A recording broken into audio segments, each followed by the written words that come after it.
খাটের তলায় কে রে? আপনি যদি বলেন আমি কলা খাই নাই, আমি কলার উচ্চারণও করি নাই, আপনি কলার কথা বলে প্রমাণ করেছেন, আপনি নিজে কলা খেয়েছেন। আমি জারজ সন্তান বলেছি কাদের? যারা কোরআন হাদিসের দলিল যারা মানে না, কোরআন হাদিসের দলিল শুনলে যাদের ভিতরে জ্বালা তৈরি হয়, আমি এদেরকে জারজ সন্তান বলেছি। আপনাকে আমি বলি নাই। আপনার গায়ে লেগেছে মানে আপনি প্রমাণ করে দিয়েছেন আপনিই জারজ সন্তান। কথা বলেন ঠিক কিনা? আবু জেহেল ঘোষণা দিল এই রাজ্যের ভিতরে কোনো মানুষ আর মুহাম্মাদের কথা শুনতে যাওয়া যাবে না, মুহাম্মাদের তেলাওয়াত আর শুনতে যাওয়া যাবে না। একটা দরবার করলো, মিটিং করলো। মিটিংয়ের মধ্যে জানায়া দিল, খবরদার কেউ যেন মুহাম্মাদের কোরআন তেলাওয়াত শুনতে যায় না। যদি কোরআন তেলাওয়াত শুনতে যাও তাইলে লোকেরা কিন্তু আমাদের প্রতি দুর্বল হয়ে যেতে পারে, আমাদের ক্ষমতার চেয়ার থাকবে না, নিজের গদি আমরা আর রক্ষা করতে পারবো না, কেউ যায় না। সকলে ওই দরবারে ওয়াদা করলো যে মুহাম্মাদের তেলাওয়াত আর শুনতে যাওয়া যাবে না, কেউ আর শুনতে। এই মসজিদ থেকে এমনও কথা আমার বিরুদ্ধে এসেছে, এই মসজিদ থেকে আমি সরাসরি এ পর্যন্ত কোনো সময়ের জন্য নিজের ব্যক্তিগত বানানো কোনো কথা এই চেয়ারে বসে, এই মেম্বরে বসে আমি কোনোদিন বলি নাই। যা বলেছি কোরআন এবং হাদিস থেকে বলেছি, বলছি না? কোরআন এবং হাদিসের দলিল দিয়ে আমি সব সময়ের জন্য কথা বলার চেষ্টা করি এবং বলেছিও তাই। কারণ এই যে মেম্বার, এটা কোনো মানুষ আমাকে দেয় নাই। এমনকি ঘোষগ্রাম সৌদি পাড়ার কোনো মানুষ কি এই চেয়ার আমাকে দিয়েছে? বলেন, এই চেয়ারটা কে দিয়েছে? সরাসরি কার পক্ষ থেকে? বলেন, কার পক্ষ থেকে? আল্লাহ তাআলা বলেন, মসজিদ মাদ্রাসার দায়িত্ব যাদেরকে আমি দেই, ক্ষমতার চেয়ার যাদেরকে আমি আল্লাহ দেই, তাহলে এই জায়গায় বোঝায় কি যে আমি দেই যাদেরকে। এই চেয়ারটা, এই মেম্বারটা আল্লাহ তাআলা দিয়েছেন এখান থেকে মসজিদ কোনো কমিটির গোলামি করার জন্য নয়, কোনো মানুষের গোলামি করার জন্য নয়, মুসল্লিদের গোলামি করার জন্য নয়। এই চেয়ার আল্লাহ তাআলা দান করেছেন একমাত্র ভালোবেসে, যে বান্দা তোমাকে চেয়ার দান করলাম আমি, ওই চেয়ারে বসে সর্বদা জাতির মাঝে হক কথা পৌঁছানো লাগবে। কি কথা ঠিক না? কথা ঠিক না? কোরআন থেকে আমি কথা বলেছি, দলিল দিয়ে কথা বলেছি। এক পর্যায়ে আমি বলেছিলাম, এমনও ভাষা আমি মুখ থেকে উচ্চারণ করেছি যে এই কথার বিরোধী যারা করে এরা হলো জারজ সন্তান। বলছি না আমি? শুনছেন আপনারা? বিরোধী যারা করে এরা জারজ সন্তান।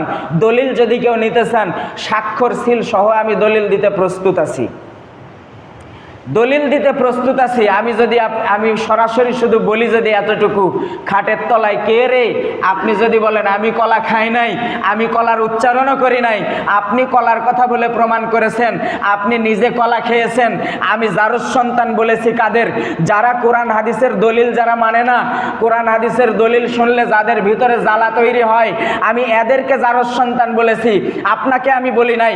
আপনার গায়ে লেগেছে মানে আপনি প্রমাণ করে দিয়েছেন আপনি জারজ সন্তান। কথা বলেন ঠিক কিনা? কোরআন হাদিসের দলিল দিয়ে কথা বললে গায়ে লেগে যায় এমন কোনো কথা তো আমি বলি নাই আপনার গায়ে লেগে যায়। কিন্তু আপনার গায়ে লাগে কেন? আবু জেহেলও জানতো, উতবা সাইবা সবাই জানতো আল্লাহর বিধান সঠিক, তারা জানতো নবী মুহাম্মদ সঠিক। বিশ্বনবী সাল্লাল্লাহু আলাইহি সাল্লাম যখন কোরআন তেলাওয়াত করতেন, আবু জেহেল, উতবা সাইবা জানালার পাশে দাঁড়ায়া দাঁড়ায়া রাত্রেবেলা অন্ধকারে কোরআন তেলাওয়াত শুনতো। বলেন সুবহানাল্লাহ। আবু জেহেল ঘোষণা দিল এই রাজ্যের ভিতরে কোনো মানুষ আর মুহাম্মাদের কথা শুনতে যাওয়া যাবে না, মুহাম্মাদের তেলাওয়াত আর শুনতে যাওয়া যাবে না। একটা দরবার করলো, মিটিং করলো। মিটিংয়ের মধ্যে জানায়া দিল, খবরদার কেউ যেন মুহাম্মাদের কোরআন তেলাওয়াত শুনতে যায় না। যদি কোরআন তেলাওয়াত শুনতে যাও তাইলে লোকেরা কিন্তু আমাদের প্রতি দুর্বল হয়ে যেতে পারে, আমাদের ক্ষমতার চেয়ার থাকবে না, নিজের গদি আমরা আর রক্ষা করতে পারবো না, কেউ যায় না। সকলে ওই দরবারে ওয়াদা করলো যে মুহাম্মাদের তেলাওয়াত আর শুনতে যাওয়া যাবে না, কেউ আর শুনতে যাব না মুহাম্মাদের তেলাওয়াত। সবাই তওবা পড়ল।